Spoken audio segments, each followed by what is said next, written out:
آپ کو پتا ہے کہ جو نظر لگتی ہے نا خاص طور پر، اور جس سے بہت سی بیماریاں آتی ہیں، اس پہ اب تحقیق بھی ہو رہی ہے پیراسائیکالوجی میں، کہ نظر سے جو ریز اٹھتی ہیں وہ انسان کے جسم میں، یعنی نیگیٹو ریز جو خاص طور پر آتی ہیں، حسد کی نظر ہوتی ہے جیسے، تو وہ آ کے ایک ریئیکشن کرتی، کیمیکل ریئیکشن ہوتا ہے اس کی وجہ سے بلڈ میں، جس سے کچھ بیماریاں پیدا ہوتی ہیں۔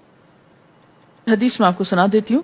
حضرت ام سلمہ سے روایت ہے کہ آپ صلی اللہ علیہ وسلم نے ایک لڑکی کے چہرے پر کالے پیلے رنگ کا نشان دیکھا تو آپ نے فرمایا اسے نظر بد لگ گئی ہے، اس پر دم کرو۔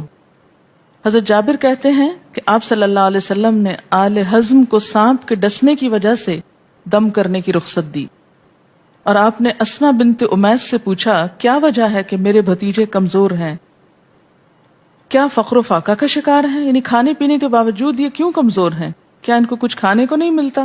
انہوں نے کہا نہیں، بلکہ انہیں نظر بد بہت جلد لگ جاتی ہے، تو آپ نے فرمایا ان پر دم کیا کرو۔ یعنی جس بیماری کی سمجھ میں نہ آئے کہ کھائے پیے بھی انسان جوان بھی ہو لیکن اس کو صحت ہو ہی نہ، کوئی ظاہری سبب معلوم ہی نہ ہو، تو ایسے شخص پر دم کرنا چاہیے۔ حضرت عائشہ صدیقہ کہتی ہیں کہ رسول اللہ صلی اللہ علیہ وسلم نظر بد کی وجہ سے دم کرنے کا حکم دیتے تھے۔ حضرت انس کہتے ہیں کہ آپ صلی اللہ علیہ وسلم نے نظر بد اور بچھو وغیرہ کے ڈسنے سے اور پھوڑوں سے دم کرنے کی اجازت دی، یعنی پھوڑے وغیرہ جو ہوتے ہیں نا اس پر بھی دم کی اجازت دی، تو جسمانی بیماری ہے نا۔ اور نظر کے بارے میں تو یہ بھی کہا گیا ہے، حدیث میں آتا ہے کہ نظر بد کا لگنا حق ہے، انسان کو اونچے پہاڑ سے گرا سکتی، کیونکہ ہوتا کیا ہے کہ جب ایک خاص اینگل سے دیکھا جاتا ہے تو دوسرے انسان کے جسم میں جیسے لرزہ سا آ جاتا ہے نا، اور انسان ہل جاتا ہے۔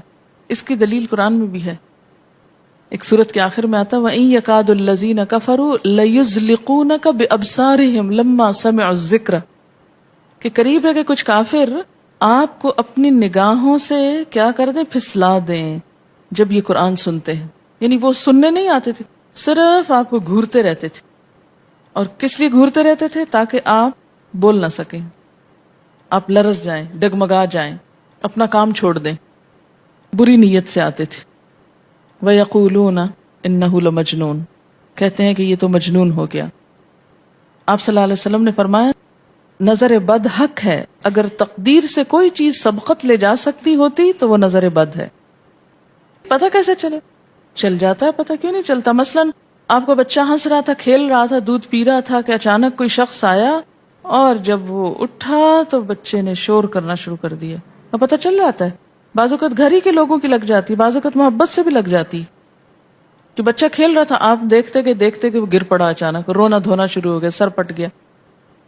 حدیث میں آتا ہے نظر بد انسان کو موت تک اور اونٹ کو ہانڈی تک پہنچا دیتی ہے۔ اونٹ کو ہانڈی تک پہنچانے کا مطلب کیا ہے؟ ذبح کرنا پڑ جاتا ہے، تڑپنے لگتا ہے۔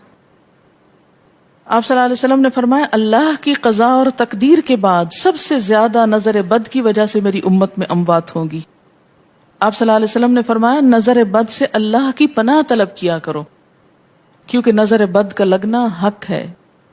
اسما بنت امیس نے آپ سے گزارش کی کہ بنو جعفر کو نظر بد لگ جاتی ہے تو کیا وہ ان پہ دم کر سکتی ہیں؟ آپ نے فرمایا ہاں، یعنی ایک عورت بھی دم کر سکتی ہے، اور اگر تقدیر سے کوئی چیز سبقت لے جانے والی ہوتی تو وہ نظر بد ہے۔ آپ نے فرمایا بے شک نظر بد انسان پر اثر انداز ہوتی ہے، حتیٰ کہ اگر وہ ایک اونچی جگہ پر ہو تو نظر کی وجہ سے گر بھی سکتا ہے، یعنی فزیکلی بھی اثر انداز ہوتی۔ اور آپ دیکھیں کہ وہ قرآن پاک میں نہیں آتا وَمِن شَرِّ حَاسِدٍ إِذَا حَسَدَ، اور حاسد کی شر سے جب وہ حسد کرے، تو نظر بد ہوتی کس کی ہے؟ حاسد کی ہوتی۔ بری نظر کس کی ہوتی ہے؟ حاسد کی۔ تو جو صبح شام 3 دفعہ یہ پڑھتے رہیں ان کو حاسد کچھ نہیں کر سکتے، ان کا کچھ نہیں بگاڑ سکتے، جتنا چاہیں گھورتے رہیں۔ اسی طرح ابن کثیر نے کہا کہ نظر بد کا اللہ کے حکم سے لگنا اور اثر انداز ہونا حق ہے۔ تو جب اللہ کی پناہ لیتے ہیں نا قل اعوذ برب الفلق، قل اعوذ برب الناس، تو آپ نے اللہ کے پناہ لے لی، شیلٹر میں آ گئے آپ۔ اب ہر چیز بیکار ہو رہی ہے، سب نظریں وظریں، اور اگر لگتی بھی ہے انسان کو تو کس سے؟ اللہ کے اذن سے لگتی۔ حافظ ابن حجر کہتے ہیں کہ نظر بد کی حقیقت کچھ یوں ہے کہ ایک خبیث الطبع انسان اپنی حاسدانہ نظر جس شخص پر ڈالے تو اسے نقصان پہنچے۔ ابن قیم کہتے ہیں کچھ کم علم لوگوں نے نظر بد کی تاثیر کو باطل قرار دیا ہے، اور ان کا کہنا ہے کہ یہ محض توہم پرستی ہے اور اس کی کوئی حقیقت نہیں، لیکن حقیقت یہ ہے کہ یہ لوگ سب سے زیادہ جاہل اور ارواح کی صفات اور ان کی تاثیر سے ناواقف ہیں، اور ان کی عقلوں پہ پردہ پڑا ہوا ہے، جبکہ تمام امتوں کے عقلاء باوجود اختلاف مذاہب کے نظر بد سے انکار نہیں کرتے. یعنی صرف اسلام میں نہیں، دیگر مذاہب میں بھی یہ کانسیپٹ پایا جاتا ہے، اگرچہ نظر بد کے سبب اور اس کی جہت تاثیر کے سلسلے میں ان میں اختلاف ہے.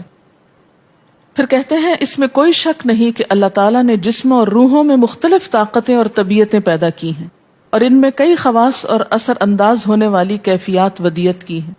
آپ دیکھیں کہ لو چلتی ہے تو اثر نہیں ہوتا، اس کا بھی تو اثر ہوتا ہے نا، حالانکہ وہ نظر نہیں آ رہی ہوتی. اور